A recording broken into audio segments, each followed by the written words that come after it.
नमस्कार साथियों। आज हम हिंदी में अपठित गद्यांश अनसीन पैसेज पर बात करेंगे।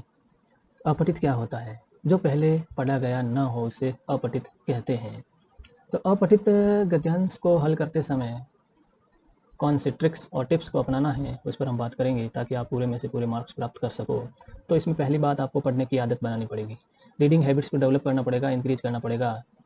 दूसरी बात कि अपने हिसाब से किसी प्रश्न का जवाब नहीं दें। जो गद्यांश में लिखा गया है, जो कवि ने लिखा है, जो कवित्री ने लिखा है, जो लेखक ने लिखा है, जो लेखिका ने लिखा है, उसी को सही माने। खुद के ज्ञान का प्रयोग न करें। तीसरी बात, जल्दी जल्दी पढ़ते हुए भी आँखों व दिमाग को खुला रखें। आँखों व दिमाग को खुला रखें। और चौथी बात है कि जब भी गद्यांश आएगा तो एक शीर्षक का प्रश्न आता ही आता है। तो उसमें शीर्षक आपको या तो शुरुआत की 2 लाइनों में मिलेगा या अंतिम 2 लाइनों में मिलता है। ज़्यादातर ऐसा ही होता है। और अब देखते हैं कि इसमें प्रश्न किस प्रकार से पूछे जा सकते हैं। कि इसमें 2 तरीकों से प्रश्न पूछे जा सकते हैं। पहला, कि गद्यांश को पढ़ो और उसमें से ढूंढ कर उत्तर आपको लिखना है। और दूसरा तरीका होता है कि सही विकल्प का चयन करना होता है। और वर्तमान में यही ट्रेंड चल रहा है कॉम्पिटिशन एग्जाम में, कि सही विकल्प का चयन कर आपको उत्तर का सही विकल्प का चयन करना है। तो यहाँ हम देखते हैं कि जब भी गद्यांश के प्रश्न करें तो मेरे हिसाब से आप सबसे पहले प्रश्नों को देखें। प्रश्नों को देख लें और प्रश्नों को देखने के बाद आप क्या करें कि गद्यांश को 2-3 बार पढ़ें और उसका मूल भाव अच्छी तरह समझ लें। फिर जब भी आप प्रश्न के उत्तर लिखें तो उत्तर संक्षेप में लिखें, अपनी भाषा में लिखें और छोटे वाक्य में लिखें। और पहले ही बता दिया कि उत्तर लिखें तो उसी अपने गद्यांश के आधार पर ही लिखें, अपने ज्ञान का परिचय न दें। और विकल्प वाले हैं तो आपको विकल्प का ध्यान रखना है और उस सही उत्तर का चुनाव करना है। और शीर्षक लिखने को कहा जाए तो मैंने कहा या तो शुरुआत की 2 लाइनें मिलेगी, अंतिम 2 लाइनें मिलता है। तो इसमें आप शीर्षक को लिखें तो इस बात का ध्यान रखें कि शीर्षक से गद्यांश का मूल भाव और उद्देश्य प्रकट होना चाहिए। तो हम शुरू करते हैं आज का गद्यांश।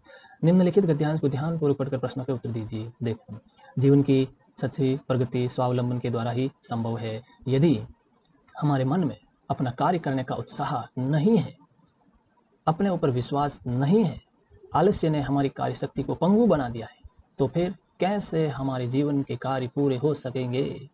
ऐसी स्थिति में हम अपने आप को किसी भी कार्य को करने में असमर्थ पाएंगे। समाज, राष्ट्र और संसार के लिए तो हम कर ही क्या सकेंगे, स्वयं अपने लिए भी भार स्वरूप हो जाएंगे। यह बात विचारणीय है कि संसार में जो इतने महान कार्य हुए हैं, क्या उनके पीछे स्वावलंबन की सुदृढ़ शक्ति नहीं थी?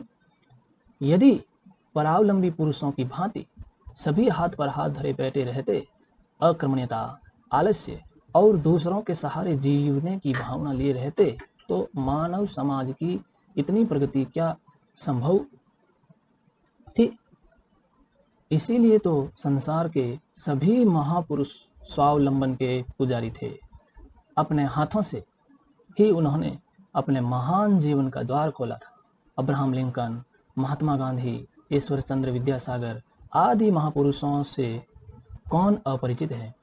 उन्होंने स्वावलंबन के अमृत को पीकर ही अमरता प्राप्त की थी। इसी कारण वे आज मरकर भी जीवित है।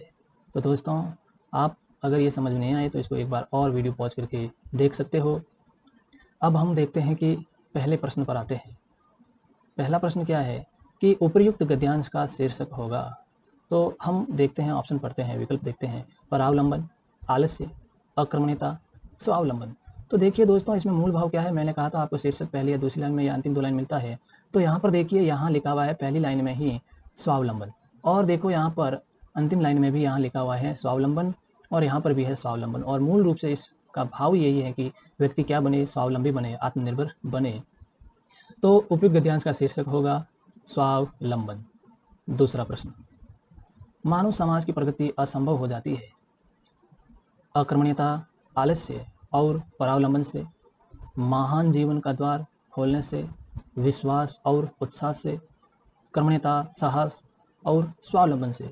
तो दोस्तों, यहाँ पर देखो, ये नेगेटिव बात पूछ रहा है कि मानव समाज की प्रगति असंभव हो जाती है, यानी नकारात्मक भाव है।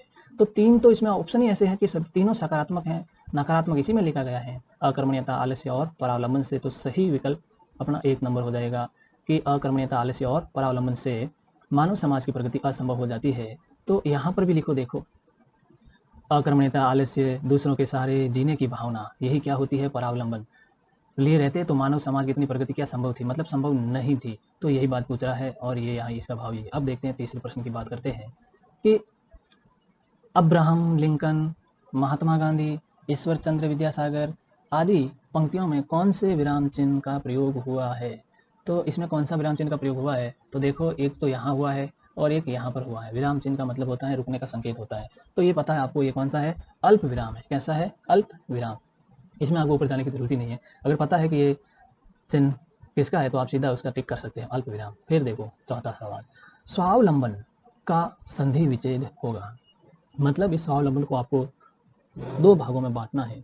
तो इसका संधि विच्छेद देखने हैं तो पहला देखो, स्वयं धन आलंबन, स्वाव प्लस आलंबन, स्व प्लस अवलंबन, स्वा प्लस आलंबन।